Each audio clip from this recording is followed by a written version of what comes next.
안녕하세요. 크립토 노마드입니다. 방향성은 잡혔고 시장은 흥분하고 있습니다. 이대로 쭉쭉 상승만 하면 좋겠지만 시장의 흐름이라는 게 또 우리가 원하는 대로 진행되지 않는다라는 게 문제점이라면 문제점이라고 할 수 있습니다. 비트코인은 시원하게 무려 47,000달러를 뚫어냈습니다. 돌아가는 상황을 보니까 비트코인 현물 ETF 승인은 기정사실 수준으로 받아들여지고 있고, 그렇게 2022년 4월 이후 처음으로 47,000달러 돌파라는 나름의 이정표를 만들어냈습니다. 문제는 어쩌면 지금부터일지도 모릅니다. 팔아야 하나, 홀딩해야 하나, 꾸준히 모아야 하나. 특히 초보자일수록 이런 질문들이 머릿속을 가득 채울 가능성이 높고, 매수는 기술, 매도는 예술이라는 말처럼 어쩌면 이제부터가 좀 더 고난도 단계로 접어드는 것일지도 모릅니다. 전반적인 분위기를 종합해 보자라면 48,000달러에서 52,000달러 부근, 요 정도 부근까지 로컬 탑을 찍고 의미 있는 수준의 조정을 받게 될 것이다. 이 정도가 대충 여러 분석가들의 공통 분모가 아닐까 싶습니다. 관련해서 어떤 전망들이 어떻게 제시되고 있는지 하나씩 짚어보도록 하겠습니다. 로컬 탑을 어디까지 만들어낼지는 일단 승인 결정이 공식적으로 나왔을 때 그 이후 상황을 보면 대충 알 수 있을 것 같은데, 이번 주에 뭐가 벌어지긴 진짜 벌어질 것 같습니다. 전 SEC 위원장이자 리플을 상대로 퇴임 하루 전에 소송을 걸고 나서 톡 껴버린 제이 클레이튼의 경우에는 더 이상 결정할 것도 없다. 승인은 사실상 기정사실이다. 이렇게까지 멘트를 날려버렸습니다. 물론 일각에서는 SEC 위원장이 오케이를 하더라도 위원회를 구성하고 있는 5인 위원들이 이걸 투표로 넘기면서 승인을 지연시킬 수 있다. 이런 얘기도 나오곤 있습니다. 비트코인 현물 ETF 승인 직후 단기적으로는 기술적인 조정이 발생할 가능성 상당히 높아 보이는데, 중장기적으로 봤을 때는 역시나 상당한 의미 부여가 불가피합니다. 그만큼 어마어마한 상황이 펼쳐지는 것이기 때문이라고도 할 수 있는데, 암호화폐 친화적인 스탠스를 견지하고 있는 스탠다드 차타드의 경우에는 올해 비트코인 현물 ETF에 최대 1,000억 달러가 유입될 것으로 예상을 했고, 내년 말에는 20만 달러를 찍을 거라는 전폭적인 가격 전망을 제시했습니다. 저희 채널에서는 멤버십 프로그램을 진행하고 있습니다. 멤버십 라이브, 멤버십 전용 채팅 공간을 통해서 투자 이야기, 사는 이야기 등을 나누면서 나름의 멘탈 케어 도구로 잘 구축되고 있습니다. 임원급 회원 이상으로 회원 가입을 해주시면 라이브와 채팅 공간에 참여하실 수 있습니다. 저 역시 전체 공개 영상에서 직접 언급드리지 못하는 내용들과 관점들을 비공개 멤버십 라이브에서는 공유를 하고 있습니다. 아마도 초보자분들은 실제 투자에 있어서 직접적인 도움을 받을 수 있지 않을까 생각이 되고, 든든한 마음의 동료들을 만날 수 있는 그런 공간이기도 합니다. 물론 저희 채널의 운영에 있어서도 직접적인 도움이 됩니다. 평소 저희 채널을 통해서 도움을 받고 있다라고 생각을 하시거나 채널의 장기적인 발전을 바라는 분들께는 멤버십 가입을 통한 채널 후원을 부탁드리겠습니다. 그럼 이번 영상 시작하겠습니다. 비트코인이 이렇게 의미 있는 저항 라인을 뚫어냈습니다. 순식간에 47,000달러를 일시 돌파해내면서 2022년 4월 이후 최고가를 기록했습니다. 오른다 하더니 작년 내내 150% 상승하더니 이게 또 이렇게 의미 있는 구간으로까지 진입을 해버렸습니다. 공포 탐욕 지수는 하루 전보다 5포인트 오른 76을 기록하면서 극단적인 탐욕 단계로 접어들었습니다. 투자 심리가 극단적 탐욕 단계로 접어든 것은 2021년 11월 이후 처음 벌어지는 상황입니다. 비트코인 도미넌스는 반등세를 이어가면서 54%대 중반까지 올라선 상황입니다. 현재 비트코인의 흐름과 관련해서 코인텔레그래프의 기고가 라케시 우페드히에는 비트코인이 46,000달러 이상으로 반등했고, 황소들은 이에 따라서 오랫동안 저항선으로 작용했던 45,000달러를 지지라인으로 전환하기 위해서 최선을 다할 것이라고 진단했습니다. 43,409달러 부근의 20일 지수이동 평균이 상승하고 있고, RSI도 플러스 영역이어서 황소 세력이 우위에 있다는 것을 시사한다. 가격이 44,700달러 위에서 마감되면 비트코인은 일간 차트에서 상승 삼각 패턴을 완성하게 되고, 다음 목표는 49,178달러, 이후에 52,000달러까지 내다볼 수가 있다. 반면 가격이 하락할 경우에는 강세 전망은 무효화되고 비트코인은 4만 달러까지 하락 가능하고 이후에 37,980달러 핵심 지지라인까지도 후퇴할 수 있다. 이렇게 분석을 했습니다. 또 다른 분석가 렉트캐피탈은 비트코인이 44,000달러 채널 저항선 돌파 이후에 4일 연속 지지라인으로 유지하면서 리테스트에 성공했다. 새로운 연고점 경신에 온 걸 환영한다. 이렇게 표현하기도 했습니다. 마이클 반데포페의 경우에는 비트코인이 현물 ETF 승인 가능성 속에서 계속해서 모멘텀을 보이고 있다. 45,500달러를 돌파할 가능성이 높고 다음 목표는 48,000달러에서 51,000달러가 될 것으로 예상된다. 이렇게 전망을 했었는데 그 직후에 비트코인은 47,000달러까지 아주 시원하게 뚫어버렸습니다. 비트코인을 이렇게 흥분시킨 핵심 재료는 당연히 비트코인 현물 ETF 이슈이고 이와 관련해서 몇 가지 재료들이 더 구체적으로 등장을 해주면서 모멘텀 반등 재료 역할을 해줬습니다. 먼저 비트코인 현물 ETF 신청기관 10곳이 현물 ETF 신청서 S1 수정본을 제출했는데 여기에 적시된 ETF 운용 수수료가 핵심 화두로 작용을 했습니다.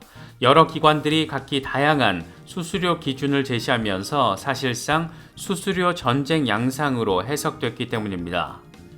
블랙록의 경우에는 0.3%, 아크인베스트와 바네크는 0.25%, 피델리티 0.39%, 프랭클린 템플턴은 0.29% 이렇게 고만고만하면서도 나름 눈치 꽤나 봤겠구나 싶은 그런 수수료 기준을 제시했습니다. 눈에 띄는 것은 지금까지 비트코인 현물 ETF 이슈와 관련해서 어쩌면 선봉장 역할을 해왔던 그레이스케일인데 수수료 1.5%로 가장 높은 수수료가 책정됐습니다. 아마도 사이즈 자체가 블랙록이나 피델리티 정도와 맞짱뜰 정도는 아니기 때문에 이렇게 된 게 아닐까 싶긴 한데 지금 비트코인 현물 ETF 이슈를 이렇게까지 급변하게 만든 주역이라는 점을 고려하면 뭔가 괜히 조금 더 아쉽게 느껴지는 부분입니다. 벌써부터 수수료 전쟁 양상이 본격화하는 모습을 보이는 것과 관련해서 블룸버그의 에릭 발추나스는 ETF 수수료 경쟁은 이 시장에서 흔한 일이라고 평가했습니다. ETF 운용 수수료가 낮으면 미국 자산 대부분을 관리하는 어드바이저들을 끌어들일 수 있고 이건 다시 트레이더들을 끌어들인다. 이후에 ETF 규모가 커지고 유동성이 풍부해지면 발행사는 수탁사와 강경하게 맞서게 된다. 예를 들면 수수료를 낮추지 않으면 다른 상품으로 갈아타겠다라는 식인데 이건 이 시장에서 흔한 일이다. 이렇게 설명을 했습니다. 비트코인 ETF와 관련해서 좀 더 구체적인 숫자들이 등장하고 있는 것도 기대감을 키우는 부분입니다. 먼저 바네크는 비트코인 현물 ETF 시드 자금으로 7,250만 달러를 투입한 것으로 전해졌는데 이미 1월 5일에 비트코인 1,640개를 매수한 것으로 전해진 그런 상황입니다. 암호화폐 헤지펀드 판테라 캐피털은 비트와이즈의 비트코인 현물 ETF가 승인되면 2억 달러를 투자하는 방안을 검토하고 있는 것으로 전해졌습니다. 비트와이즈가 제출한 ETF 신청서에는 익명의 투자자가 ETF에 2억 달러 시드를 제공하고 있는 것으로 표현되어 있다고 하는데 어쩌면 이 익명의 투자자가 판테라 캐피털을 의미하는 것인지도 모르겠습니다. 암호화폐 헤지펀드들이 이미 진작에 비트코인 현물 ETF 승인을 대비하면서 짝꿍들 잘 찾아서 총알을 쏠 준비 다 마쳤다라는 점 느낄 수 있는 그런 부분입니다.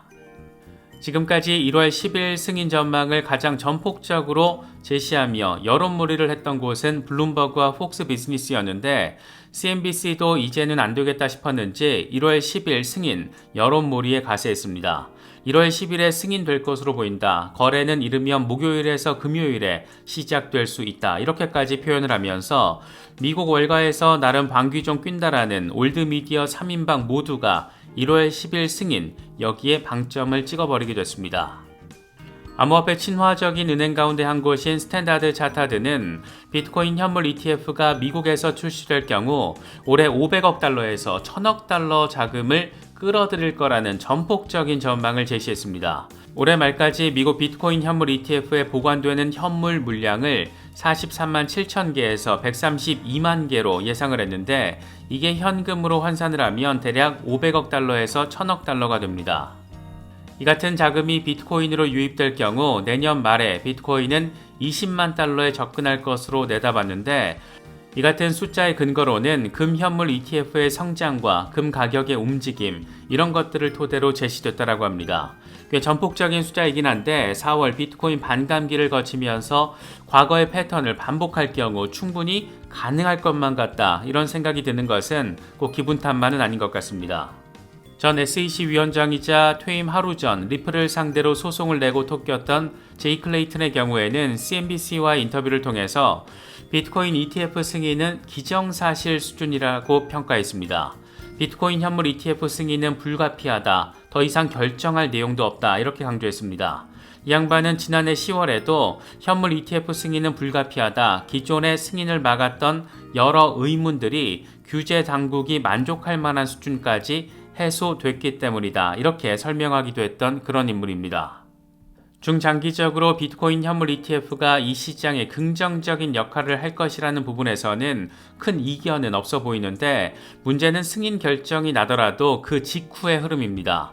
기술적 관점에서 바라봐도 최근 1년에 걸쳐서 워낙 급격하게 시세 반등을 해줘서 거대한 이벤트 뒤에 강력한 조정이 오더라도 이상하지 않은 그런 상황이긴 한데, 이와 관련해서는 블룸버그의 시니어 상품 전략가이자 암호화폐 강세론자 가운데 한 명인 마이크 매클로는 현물 ETF 승인 이후에 비트코인 가격이 하락할 것이라는 전망을 제시했습니다.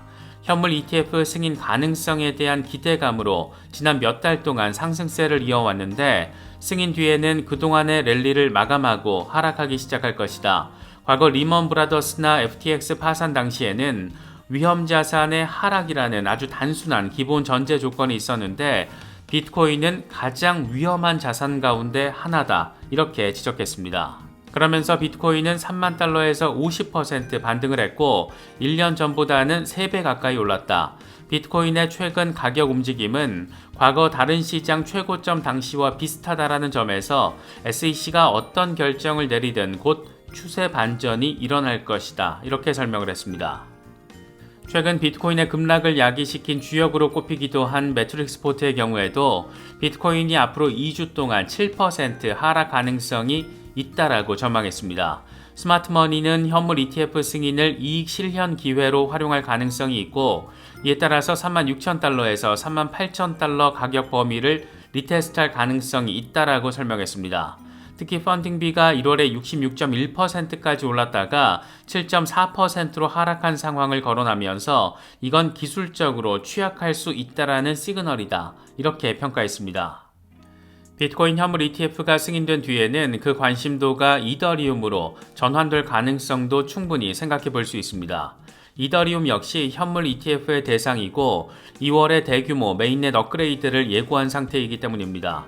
흐름 자체는 순조롭습니다. 2,300달러 위로 올라서줬고 지난해 고점을 지지라인으로 전환을 하면서 강세장으로의 전환 가능성을 꽤 선명하게 보여주고 있는 상황입니다. 분석가 닥터 프라핏의 경우에는 사람들은 이더리움에 대해서 아직 관심이 없는데 올해 연말까지 이더리움은 5,000달러까지 쉽게 도달할 것이다, 이렇게 짤막하게 멘트를 던지기도 했습니다. 이더리움이 한번 크게 움직여준다라는 것은 이걸 기점으로 알트 시즌이 도래할 수 있다는 것을 의미하는 것이기도 한 만큼 비트코인 현물 ETF 승인 이후 상황에 대해서도 나름의 준비를 하는 것이 필요한 시점이 아닐까 생각됩니다. 2월에는 알트 대장 이더리움의 의미 있는 업그레이드가 예고된 상태입니다. 이더리움 개발자들은 대규모 업그레이드 덴쿤 하드포크를 2월 말에 메인넷에 적용하는 것을 목표로 지금 연리를 하고 있습니다. 덴쿤 하드포크는 원래 올해 4분기에 진행될 예정이었지만 기술적으로 워낙 복잡하다라는 것을 이유로 2024년으로 지금 일정이 연기된 상태입니다.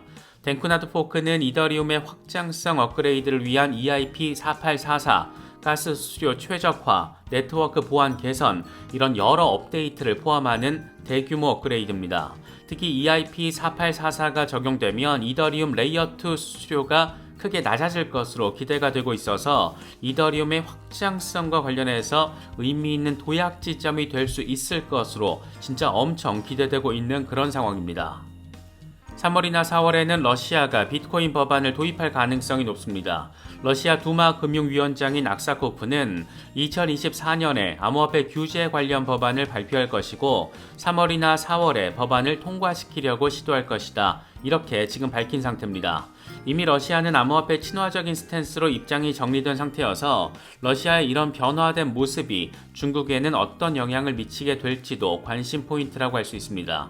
특히 이 시기 즈음에는 홍콩에서도 비트코인 현물 ETF가 승인될 가능성이 자리하고 있다는 점도 하나의 관심 포인트라고 할 수 있습니다. 4월에는 비트코인 반감기가 자리하고 있습니다. 이제 진짜 120일 정도만 지나면 네 번째 반감기를 맞이하게 되는 건데 과거의 역사가 반복된다라면 비트코인은 2025년 하반기에 새로운 고점을 만들어낼 가능성 충분히 생각해 볼 수 있는 그런 상황입니다. 4월에는 또 리플 소송 정식 재판이 시작됩니다. 그 전에 벌금 합의와 관련된 이슈가 등장할 수 있는데 이와 관련된 양측의 입장 정리가 2월에서 4월 사이에 진행이 될 예정입니다. 지금 분위기를 보면 리플은 법원에서 끝장을 보겠다라는 입장을 거듭해서 강조하고 있어서 일단 1심 재판이 배심원 판결까지 가게 될 경우 지난 7월 약식 재판 결과 수준으로만 1심 재판 판결이 등장해 줄 경우 아마도 시장은 꽤나 적극적으로 반응하게 되지 않을까 기대되는 부분입니다.